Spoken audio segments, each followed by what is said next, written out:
jalan macet itu bukan karena sekedar ada angkot ngetem gitu. Iya, memang angkot ngetem karena konsep angkot selama ini adalah setoran. Karena dia setoran itu akhirnya mau tidak mau dia menunggu.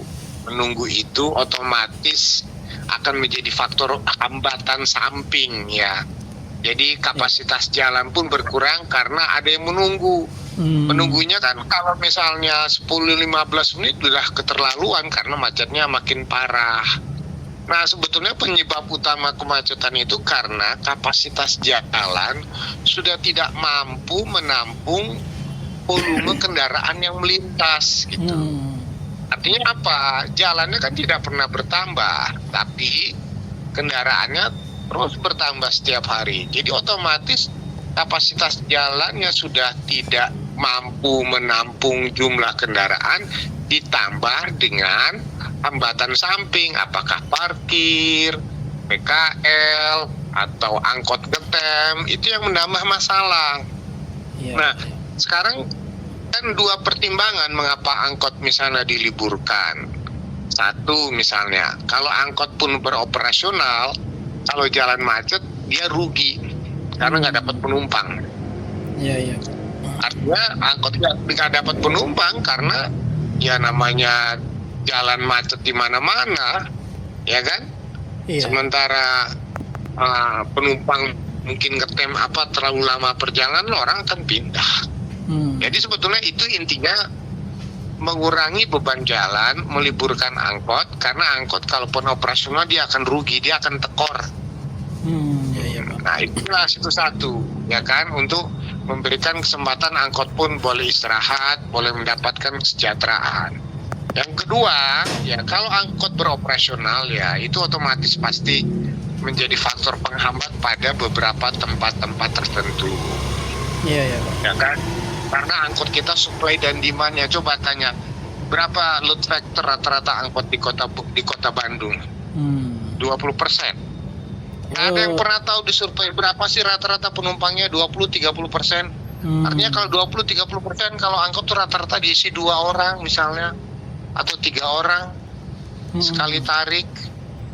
Iya, Pak. Berapa biaya operasionalnya gitu kan? Nah, daripada angkotnya merugi, ya kan, ditambah kemacetan jalan, itu juga bisa membantu kelancaran jalan pada tempat-tempat tertentu. Tapi jelas, selama libur Nataru, Bandung itu adalah kota kedua menjadi tujuan perjalanan wisata gitu.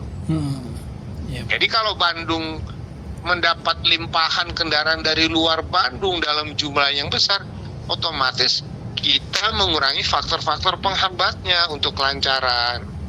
Yaitu salah satunya angkot. Angkot itu sebetulnya karena konsepnya setoran itulah membuat dia ngetem gitu. Dia harus penuh ngejar setoran gitu.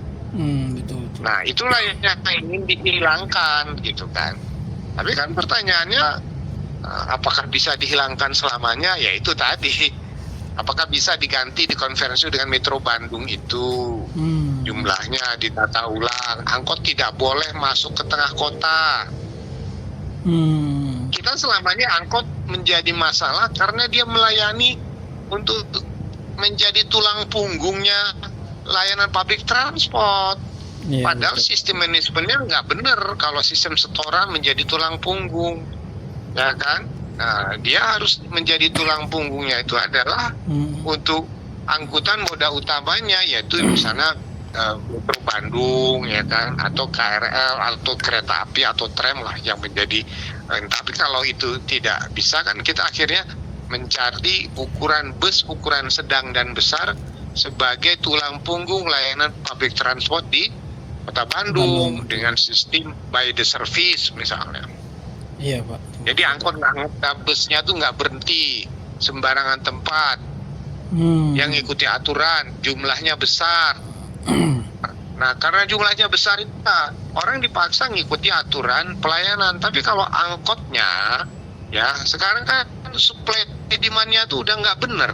Terlalu banyak angkot, penumpang makin turun gitu. Itu yang menyebabkan mengapa angkot dianggap sebagai biang kemacetan, karena semuanya menggunakan konsep setoran. Angka 500.000 selama 2 hari itu mah udah cukup lah kalau untuk nutupin setoran gitu kan. Berapa setoran angkot? Kalau di Bogor tuh sehari 125.000, bensin 100.000, 225. Sisanya itu kalau dapat 300.000 ya 75 atau 100.000 untuk supirnya. Tapi kalau dengan 500.000 ini ya saya kira dibagi 2,5 mah udah alhamdulillah itu buat supir dan pemilik angkot gitu. Iya Pak. Jadi kita memberhentikan angkot itu artinya pemerintah Kota Bandung mencoba memberikan layanan untuk mengurai atau mengurangi kemacetan atau kepadatan dengan cara menghilangkan atau mengurangi hambatan samping. Itu aja.